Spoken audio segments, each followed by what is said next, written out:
Hi అండి, welcome to my channel Swapna recipe. ఈరోజు మన వంట పప్పు చెక్కలు. చూడండి ఎంత బాగున్నాయో, సింపుల్గా టేస్టీగా భలే బాగుంటాయి. పప్పు చెక్కలు ఎలా తయారు చేసుకోవాలో ఈ వీడియోలో చూద్దాము. బియ్యం పిండి అండి, బియ్యం శుభ్రంగా కడుక్కొని ఒక అరగంట సేపు నానబెట్టుకొని నీట్గా ఇలా పిండాడించుకోవాలి. బాగా సాఫ్ట్గా పిండాడించుకోవాలి. 4-5 ఎండుమిరపకాయలు, ఒక 10 వెల్లుల్లిపాయలు ఇలా మిక్సీ చేసుకోవాలి. తర్వాత ఈ పిండిలో తగినంత ఉప్పు వేసుకోవాలి. చాలా బాగుంటాయి ఫ్రెండ్స్, మీరు కూడా ఒకసారి ట్రై చేయండి. ఈ విధంగా ఈ పిండిలో ఉప్పు బాగా కలిసేలాగా ఒకసారి ఇలా కలిపేసుకోవాలి. ఉప్పు ఇప్పుడే చెక్ చేసుకోవాలి ఫ్రెండ్స్. చాలా బాగుంటాయి ఈ చెక్కలు. తర్వాత మిక్సీ చేసుకున్న ఎండుమిరపకాయలు, వెల్లుల్లి మసాలా పొడి వేసేసుకోవాలి. ఎండుమిరపకాయలు, వెల్లుల్లి పొడి వేసేసుకొని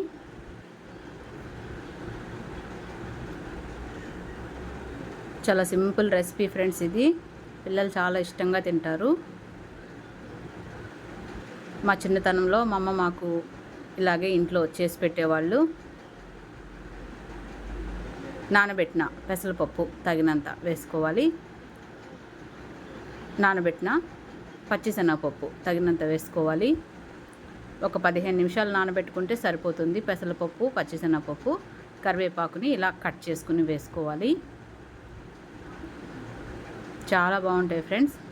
ఇప్పుడు వీటిని ఒకసారి బాగా కలిపేసుకోవాలి. పప్పులు పిండిలో బాగా కలిసేలాగా ఒకసారి బాగా కలుపుకోవాలి. చాలా సింపుల్ రెసిపీ, చాలా బాగుంటాయి. ఇప్పుడు ఇందులో కొద్దిగా నీళ్ళు జల్లుకుంటూ పిండి ముద్ద కలుపుకోవాలి. ఒక్కసారిగా వాటర్ పోసేసుకోకూడదు. కొద్దిగా నీళ్ళు జలుపుకుంటూ పిండి కలుపుకోవాలి. పప్పు చెక్కలు చాలా బాగుంటాయి ఫ్రెండ్స్. ఇది అమ్మమ్మల కాలం నాటి రెసిపీ. చాలా సింపుల్ రెసిపీ, పిల్లలు చాలా ఇష్టంగా తింటారు. మా ఇంట్లో మేము ఇలాగే తయారు చేసుకుంటాము. చాలా బాగుంటాయి ఫ్రెండ్స్. ఇలా బాగా కలిపేసుకోవాలి. కొద్దిగా నీళ్ళు చిలకరించుకుంటూ పిండి ముద్ద కలుపుకోవాలి. ఇప్పుడు ఇందులో ఒక 2 స్పూన్లు జీలకర్ర వేసుకోవాలి. జీలకర్ర అరుగుదలకి బాగా పనిచేస్తుంది. 2 స్పూన్లు జీలకర్ర కూడా వేసుకొని ఇలా ఒకసారి బాగా కలిపేసుకోవాలి. ఒక్కసారిగా నీళ్ళు వేసుకోకూడదు.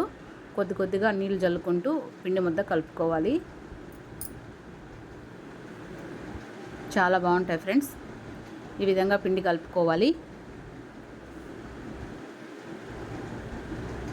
మరి లూజ్గా కాకుండా మరి టైట్గా కాకుండా కలుపుకోవాలి పిండి. ఇలా నొక్కితే ఇలా కలుపుకోవాలి. తర్వాత ఆయిల్ ప్యాకెట్ శుభ్రంగా కడుక్కొని 2గా కట్ చేసుకోవాలి. రెడీగా పెట్టేసుకోవాలి. ఆయిల్ ప్యాకెట్ అయితే ఈజీగా వచ్చేస్తాయి చెక్కలు. రెడీగా పెట్టేసుకోవాలి. పూరీ ప్రెస్ ఉంటుంది కదా ఫ్రెండ్స్, చేతితో చేస్తే చేతుల నొప్పులు వస్తాయి.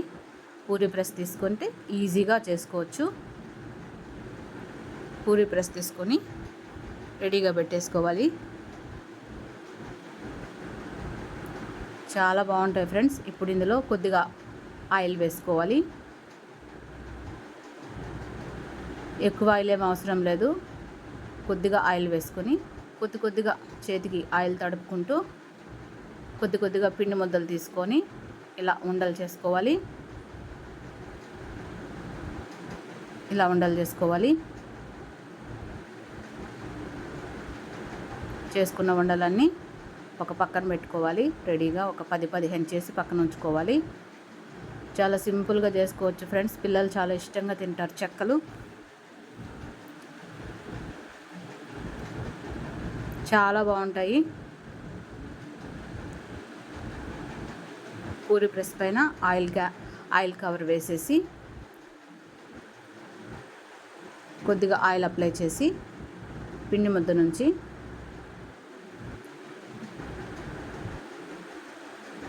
మరి ఎక్కువ అదనకుండా కొద్దిగా లైట్గా అలా ప్రెస్ చేయాలి, అంతే. చూడండి ఎలా వచ్చేసిందో. చాలా సింపుల్గా చేసుకోవచ్చు. పూరీ ప్రెస్లో ఇలా చేసుకోవాలి. ఇప్పుడు ఈ పచ్చి చెక్కల్ని డీప్ ఫ్రై చేసుకుందాము. కాగుతున్న ఆయిల్లో వేసేయాలి. కొద్దిగా పిండి ముద్ద తీసుకొని ఆయిల్కి ఇలా 3 సార్లు తిప్పేసి స్టవ్ పైన పెట్టేసుకోవాలి. ఇలా చేయడం మా అమ్మ మాకు నేర్పించారు. మనం కూడా అలాగే చేసాము. ఇప్పుడు కాగుతున్న ఆయిల్లో ఈ చెక్కలు వేసేసుకోవాలి. మంట మీడియం ఫ్లేమ్లో పెట్టుకొని చెక్కలు డీప్ ఫ్రై చేసుకోవాలి. ఒక్కొక్కటిగా చెక్కలు వేసేసుకోవాలి. మంట మీడియం ఫ్లేమ్లో పెట్టుకొని మంచి గోల్డెన్ బ్రౌన్ వచ్చే వరకు ఈ చెక్కలు ఫ్రై చేసుకోవాలి. చాలా బాగుంటాయి ఫ్రెండ్స్. మీరు కూడా ఒకసారి ట్రై చేయండి. పిల్లలు చాలా ఇష్టంగా తింటారు. చాలా సింపుల్గా చేసుకోవచ్చు పప్పు చెక్కలు.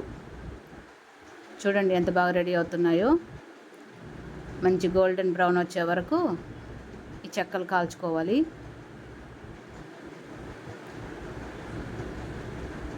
చాలా సింపుల్ రెసిపీ పప్పు చెక్కలు. చూడండి ఎంత బాగా కాలుతున్నాయో. ఇప్పుడు ఇవి రెడీ అయినాయి ఫ్రెండ్స్. తీసేద్దాము. మరి ఎర్రగా వేయకూడదు.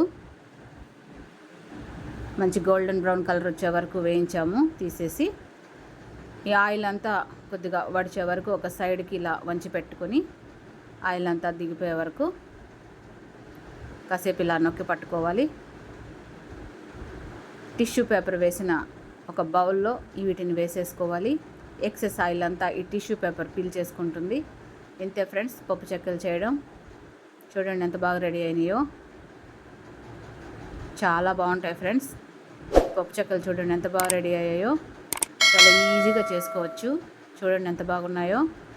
చాలా టేస్టీగా కూడా ఉంటాయి ఫ్రెండ్స్. పిల్లలు చాలా ఇష్టంగా తింటారు. ఇందులో మనము పెసరపప్పు, పచ్చిశనగపప్పు, జీలకర్ర, కరివేపాకు అన్నీ వేసాము. చాలా టేస్టీగా ఉంటాయి. చాలా సింపుల్గా చేసుకోవచ్చు. చూడండి ఇలా అంటే అలా విరిగిపోతాయి. చాలా బాగుంటాయి ఫ్రెండ్స్. ఇలా నొక్కితేనే విరిగిపోతాయి. చాలా బాగుంటాయి పప్పు చెక్కలు. చాలా సింపుల్గా చేసుకోవచ్చు. చాలా టేస్టీగా ఉంటాయి.